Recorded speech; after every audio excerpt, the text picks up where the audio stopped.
Hi guys, for today's video, gagawa ulit tayo ng fruit salad. Meron akong hiniwa dito na tatlong klaseng prutas pa lang ito guys. So ito yung tatlong klaseng prutas. Meron ulit tayong today's na available. So dalawa tong ganito natin. Plus itong cream densada. So yan guys. Gagawa na tayo ng fruit salad. So, ayan guys, ilagay na natin dito yung ating today's addition dito sa ating fresh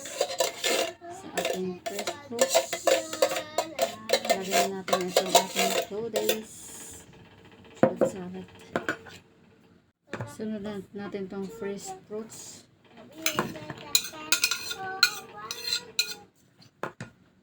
At itong ating condense guys, ilahok na natin yung condense natin. So yan, tingnan natin kung kaya ba niya, kung kulang pa ba o ano. So kung kulang pa, kuha na lang tayo ng dagdagan na lang natin to guys kung kulang ito. So yan na yung ating fruit salad.